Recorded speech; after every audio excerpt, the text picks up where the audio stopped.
Hello everybody, it's Wyvern here with another bit of Total War Warhammer Quick Match gameplay. Or Warhammer 2 Quick Match gameplay. This time around I'm playing as the High Elves against the Lizardmen, led by Ziva Sausenson, on the map Temple of Huanchi. That intro with the Warhammer 2 is definitely going to be, I think, mixing me up a little bit for quite some time to come. But just trying out the Elves and let's see how things kind of break down. So, right off the bat, I am trying to run a... I don't even know if it's conventional comp. I don't really know. There is no... the meta is, of course, a bit unclear at the moment. But I wanted to try out a Prince... one of the Prince Lord, the melee variant, mounted on a Star Dragon. And the Star Dragon is the best dragon the High Elves have available. Otherwise, you can get, I do believe it's a normal Moon Dragon or the Lunar Dragon or whatever, the lower tier of dragon for your Prince. But I want to try the strongest variant, and that gives him actually a very respectable melee attack that does fire damage, decent melee defense, very high weapon strength at 580. 80 armor is okay, but very high HP at 6,300 means that this guy is very actually survivable. He also does have a few abilities on him. He of course does have standard ground, just for that AoE boost. He does have the Bane Shield, which is a slight armor and pretty significant missile parry buff for 50 seconds, though it is only one use. He of course does have a breath attack, just like every other dragon, which can potentially do quite a bit of hurt against blobbed up units, and the Blade of Belcor Hadris, which is a self buff. But that's pretty significant. Plus 26 melee attack and plus 20% armor piercing damage will be rather significant when combined with the Star Dragon's very high base armor piercing damage. It's gonna be about 80. Yeah, about 85 or 80, so 85-ish damage.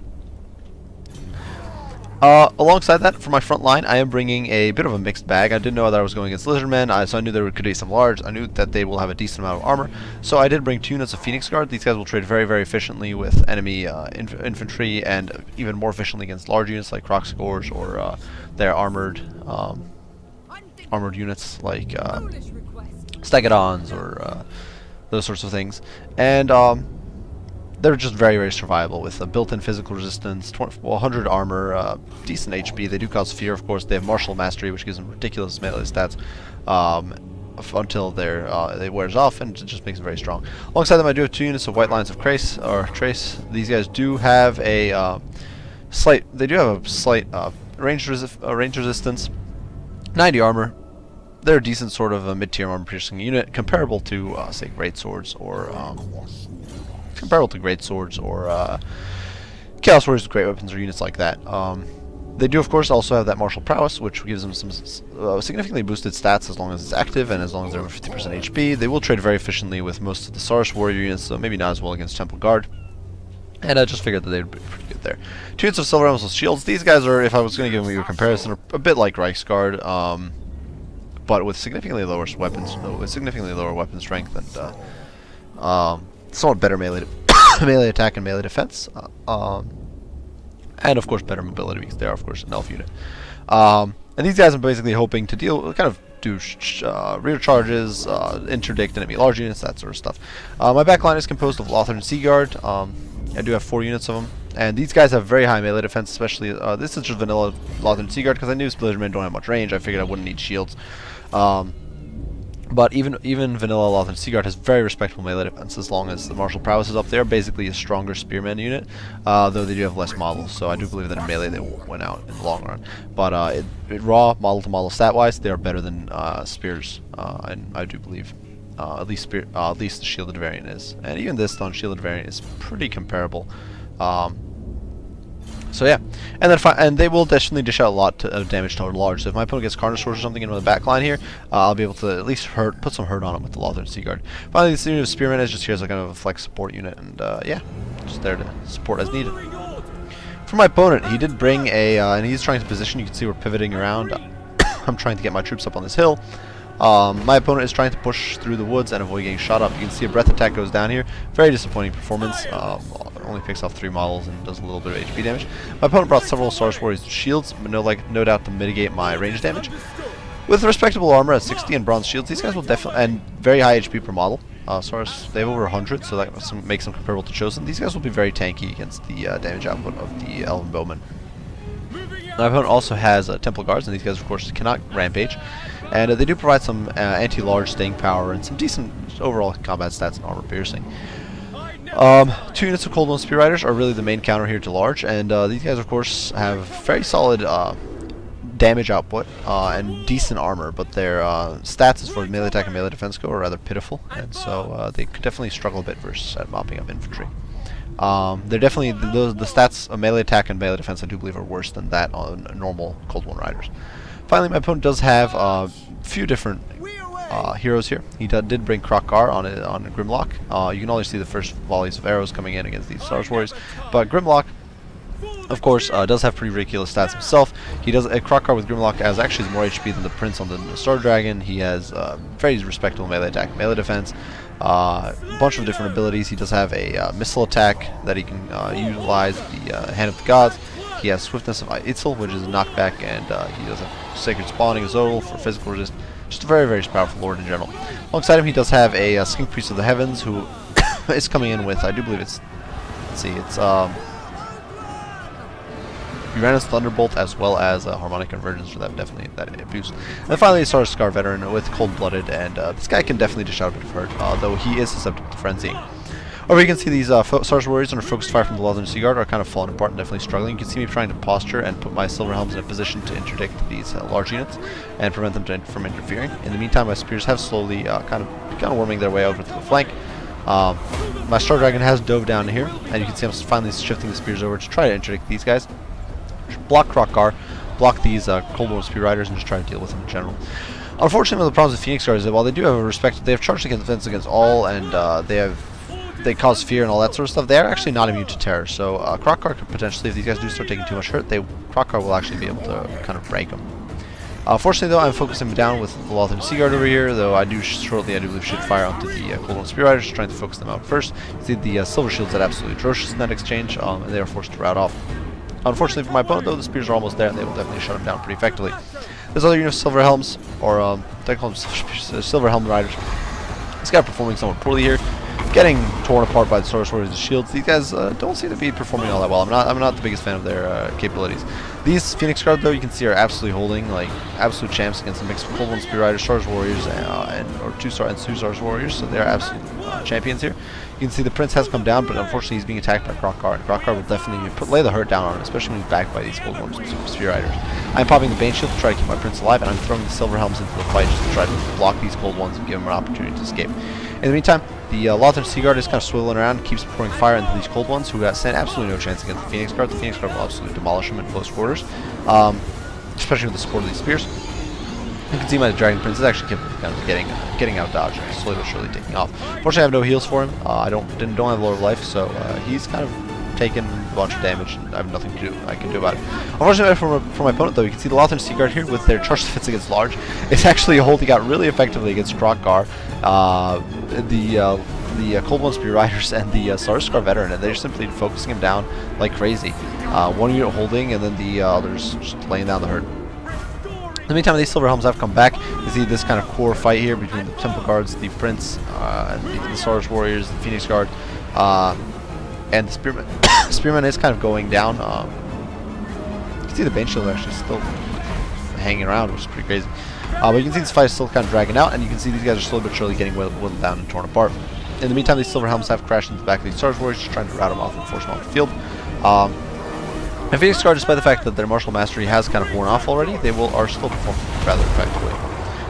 Uranus Thunderbolt does go down and causes a bit of hurt to the Phoenix Guard, and that does drop them. Oh, they're still above their martial mastery. It just dropped. So, but the Prince is in there, and he's definitely dishing out some hurt and disruption.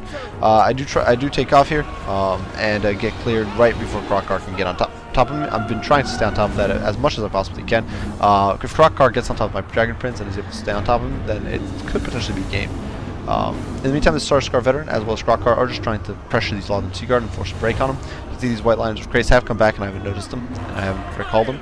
In the meantime, my Silver Helms are trying to push these Star Warriors off the field, and you can see the Lothern Sea Guard is performing rather well against Krokgar and his friend over there.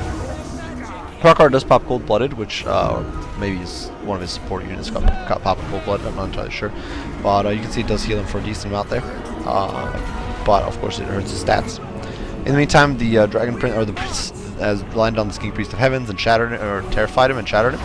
And this is really leaving my opponent's army in quite a bit of a bind here. The Phoenix Guard are kind of tearing through the Stars Warriors. These Cobalt Spear Riders are being terrified off. And you can see Krokar is once again being cheated by the Prince, who I keep calling him Dragon Prince. The Dragon Prince are the cavalry, so I really need to get out of that habit. But he's a prince on a dragon, so I guess it kind of applies. But he gets off the ground. He once again cheats Krokar there, and he gets out of dodge. Meantime, Phoenix Guard is still doing their best to kind of tie my opponent's troops down. They have very high melee defense, and of course that charge gets all. They cause fear. You can see they're actually kind of breaking these Stars Warriors with the help of the Prince. And I'm being very sneaky and just trying to generally avoid allowing my Prince to get caught by Krokar, because that could end very, very tragically. In the meantime, my opponent's army is kind of falling apart. You can see a lot of his units have kind of routed off. You can see these white lines of Trace are trying to push in and deal with these Temple Guards and deal with those units. But they are very tired. Granted, these units are exhausted, so this might be, I'm not entirely sure who will win in that fight. Stars Warriors do have significantly more HP, so most likely them. In the meantime, this arrow fire is just focusing down on Krokar, just trying to put him into the ground. The Prince, though, is being focused in turn. And I tried to dive the Prince down, thinking that he'd perhaps take on Krokar, and it turns out that is not the case, and instead he gets absolutely mauled here. Krokar does pop Swiftness with Easel, trying to run him down, but my Prince does kind of run through a bunch of infantry, run through his cavalry, and get out of dodge. And now back off. And my opponent doesn't have any skirmish units, so I don't necessarily have to worry about my opponent kind of shooting me down. In the meantime, this Star Scar veteran has gone out of control and is coming back for another go at the Phoenix Guard. I'm trying to get the Phoenix Guard into this Krokar. You can see most of my Lothern Sea Guard are kind of falling apart. Ammo-wise, or some of them. Actually, no, not most of them. I guess about 2 units of them are practically out of ammo. But they're still around and kicking, and definitely slow my opponent down. These guys can perform, like I said, about comparably to Spearmen, even though they are the unshielded variant. If you run the shielded variant, they will perform basically identically to Spearmen. A little better on a one-to-one trade. As far as models go. Though I do believe they'll lose just because they're more Spearmen in the unit. Over here, though, Krokar is getting focused out. You can see the Dragon Prince does dive down. Krokar is wavering, but he does get that little extra wind of, second wind he gets that bit of second wind of morale from charging, and actually lands a hit on the Dragon, or the Prince, and almost kills him. Drops him down to 158 HP. But now I do fortunately get the Dragon Prince out of dodge, and you can see Krokar is now being focused out. There's very little left for my opponent. He does have Stars Warriors, some Temple Guards kind of around kicking, but it's in a very, very weak situation. And you can see my opponent's army simply begins to disintegrate at this point. And yeah, the Lothern Sea Guard and the Phoenix Guard there and definitely ended up kind of carrying things. So a few lessons from that game. Martial Mastery is very strong, I think. It boosts your infantry an immense amount, makes them far superior to what their stats are, theoretically, on paper. And it's something you definitely want to, or martial prowess and martial mastery. It's one of the reasons why Phoenix Guard is ridiculously powerful. Between the fact that they cause fear, the fact that they have built-in physical resistance, 100 armor, charge defense against all, Phoenix Guard I think is in some ways almost a must-have for High Elves. It's a very good anchor unit. Even if you don't bring much Phoenix Guard, 1 or 2 units can definitely provide you with a very solid anchor unit. As far as the other units here, the Lothern Sea Guard are a very decent, well-rounded archer unit that can also defend itself against enemy large interference. The Silver Helms I'm not too impressed with, and I was not too impressed with the breath attack coming out from the Prince. I feel like I could have been better off simply either keeping him on foot or downgrading him a bit and bringing a Spellcaster of Life, for example, just to support my troops a little better. Spearman, not much that could have been said there. The White Lions did okay. I'm not entirely sure if I would have been better served. They are a fairly cheap unit, so all things considered, I think they did pretty well. I do believe they cost only about 800. So they're a pretty solid unit when that's considered. For the dinosaurs, for the lizard men here, the Stars Warriors have I think the Stars Warriors are not that great of a choice simply because they tend to rampage, and it makes it hard to micro. Even if you do breach a flank, it makes it very difficult to exploit the fact, because your units will end up chasing fleeing troops instead of going for the back line if they are below 50% and rampaging. I think it's why currently you usually see Temple Guard and Skinks. The Coldman Riders are a very solid choice. They cannot rampage, which is interesting, and it definitely makes them pretty powerful and pretty annoying unit to deal with. And they definitely perform pretty well there. I think they definitely completely tore through my Silver Helms, and then were kind of a nuisance in the back line. That said, they're hard set. They are a bit like Orc Boys, I think, or Orc Boar Boys, in the sense that they are very limited in their scope of usefulness. Though at least their armor makes them a little more survivable in extended fights.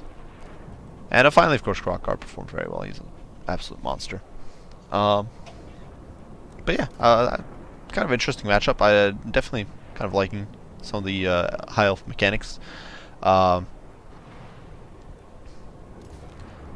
definitely think that Rampage is one of those things that kind of lets the Lizardmen down and needs to be watched out for. And if you do quick match, something you want to watch out for. But yeah. As usual, guys, I do hope you've enjoyed the video. If you did, be sure to leave a like and subscribe down below. If you have any comments, criticism, questions, or anything like that, be sure to post those down in the comments, and I will respond as soon as I can. If you have any requests, if you would like to see anything, in particular, be sure to ask. And like I said, I'll do my best to kind of demonstrate. As usual, I appreciate you all for watching, and I'll see you all in the next one. Wyvern out.